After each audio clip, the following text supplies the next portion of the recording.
Welcome to the Church of Christ Women Authors Blog Daily Devotional. Today, instead of the normal devotional, I want to discuss a topic that is really on my mind. It seems that every day my news feed is full of more evil deeds perpetrated by ISIS on people who proclaim to be Christians. It is time that we as Americans wake up to this danger and realize that this threat isn't off in some faraway country. It is here where we live, and our faith is being tested like never before. It saddens me that we allow Islam to grow unabated and that so many champion the cause of Islam on U.S. soil. I believe this is because of our country's general tolerance for all things, and because as guaranteed by our Constitution, we have religious freedom. Even though I am generally thankful for that freedom, the free reign of radical Islam in America should scare us all. America, we must wake up before it's too late. Well, not all Muslims are radical Islamists. Many of them are, and they are here in our hometowns, and they are waiting. Division has plagued all world religions, and Islam is no exception. While most religions preach peace and love, the basic tenets of Islam are hostile and violent.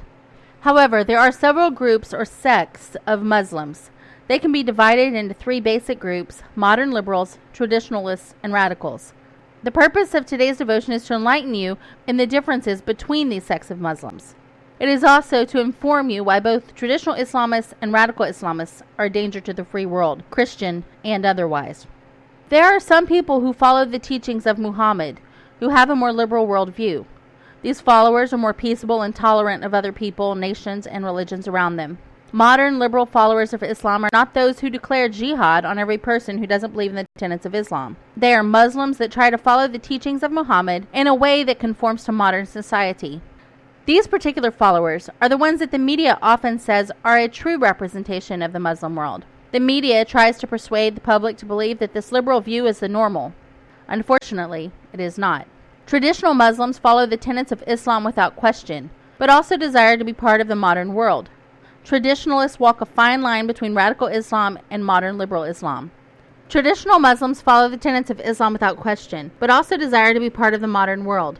Traditionalists walk a fine line between radical Islam and modern liberal Islam. The traditional Muslims are the people who know and recognize what fundamental Islam teaches.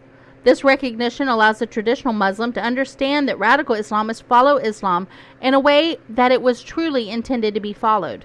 While many traditional Muslims do not practice in jihad or actively condone homicide bombing, they believe if Allah wills those things to occur, they should happen. These Islamists are much more passive than the radical followers of Islam. However, it is crucial to note that they do not disagree with the radical Islamists. Radical followers of Islam follow the teachings of Muhammad literally. They believe that they are fighting a holy war, much like the War of the Crusades. The Quran gives specific insights about those who do not follow Islam. Surah 9.30. And the Jews say, Uzair is the son of Allah, and the Christians say, the Messiah is the son of Allah. These are the words of their mouths. They imitate the saying of those who disbelieved before. May Allah destroy them, how they are turned away. Notice an excerpt written from a letter by an infamous radical Muslim. We incite our Muslim brothers in Pakistan to give everything they own and are capable of to push the American Crusade forces from invading Pakistan and Afghanistan. The Prophet, peace be upon him, said, whoever didn't fight or prepare a fighter or take good care of a fighter's family, Allah will strike him with a catastrophe before Judgment Day. Notice that this writer is calling the American military forces the American Crusade forces. He is also calling his radical brothers to engage in a holy war. He goes on to say that Allah will strike catastrophe onto the people who do not take up arms. This writer is following the literal teachings of Islam. He is not holding some kind of heretical view of Islam.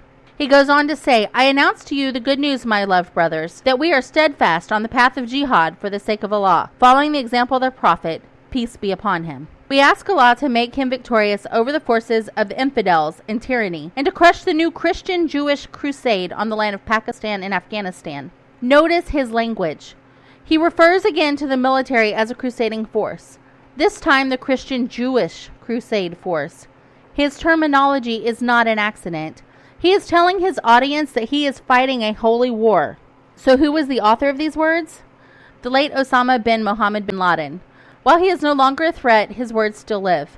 They serve as a reminder to his followers. And make no mistake, there are many men who have taken up his charge. They are making this world a more dangerous place. Have you read these words before? If not, are you surprised to see that the radical followers of Islam are declaring that we are fighting a crusading war? Unfortunately, the average American is not aware that the insurgents have classified conflicts as a holy war. It begs the questions: what will history say about conflict, and can we really win? Another fact that may be surprising to some is that many of our young people in the United States of America are converting to radical Islam at an alarming rate, even after the tragic events of 9/11 and the other events we've seen with ISIS in the most recent days. How can we possibly recognize the radical Muslim next door? This question has been asked again and again by our government. How do you allow religious freedom and civil liberties, as we should, guaranteed by our Constitution, and protect the American people? There is no good answer. In 2001, the census reported that there were 2.8 million Muslims in the United States. Some say that there may be as many as 10 million Muslims in the United States today. Does that mean that every Muslim you meet follows a radical form of Islam? Chances are that many Muslims in the United States are actually more closely aligned with the modern liberal Muslim view. This is due in large part to the influence of Western culture on society. Just like the church has many liberal branches, Islam is broken into several groups of followers. However, there are populations of radical Muslims in the United States, as evident by the 9/11 hijackers Colleen LaRose, who goes by the name Jihad Jane, and Adam Perlman, who goes by the name Adam Yahi Godon. Both LaRose and Perlman are United States citizens active with the terror group Al-Qaeda.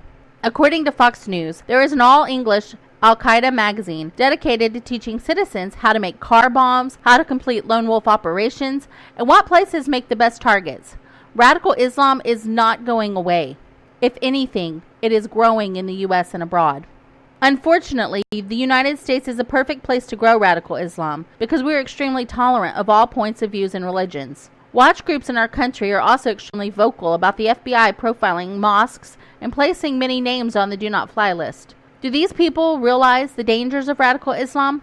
As of November 2009, there were 400,000 people on the do not fly list, and that number has grown exponentially since then. There are real threats in this country and around the world. We must remember that we are not fighting the same war as those following radical Islam. They are fighting a holy war. Americans must wake up to this fact before it is too late. A man engaged in a holy war is determined and unstoppable unless appropriate measures are taken. The radical Muslim truly believes that homicide bombing, hijacking planes, and blowing up innocent men, women, and children will ensure them a place in heaven. He has been told this by Muhammad himself in the Quran. Surah 3:57 through 58. If you should die or be killed in the cause of Allah, His mercy and forgiveness would surely be better than all the riches they amass. If you should die or be killed, before Him you shall be gathered. Surah 9.111. Allah is purchased of their faithful lives and worldly goods, and return is promised them the garden. They will fight for His cause, kill and be killed. Surah 47.4.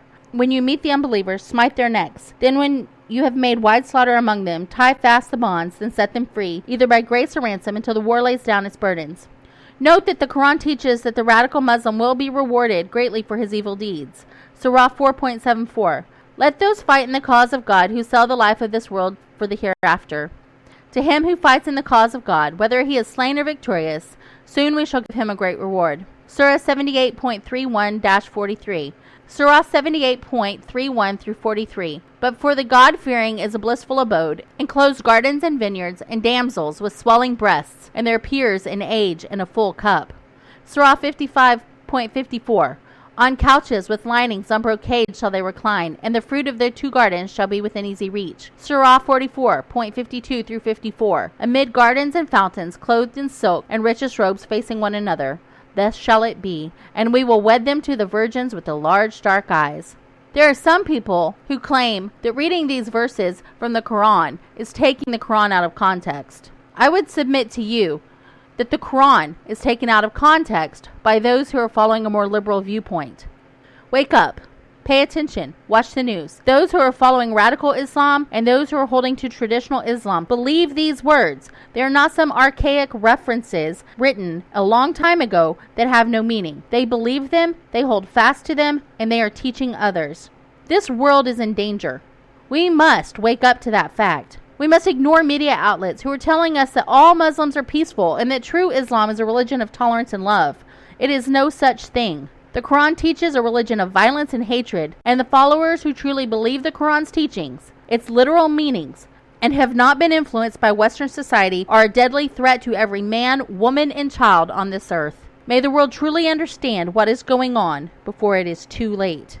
I hope this daily devotional has been informative and enlightening. If you'd like to read more on the topic of radical Islam, check out Burt Jones' book, Shadowland: Islam Behind the Veil. It's available from Publishing Designs. Their website is www.publishingdesigns.com. Would like to encourage you to seek out your local Church of Christ, and if you have any questions, please feel free to email me at churchofchristwomenauthors@gmail.com. Please remember to stop by Church of Christ Women Authors blog located at www.churchofchristwomenauthors.blogspot.com. And as always, have a fantastic day. I look forward to hearing from you.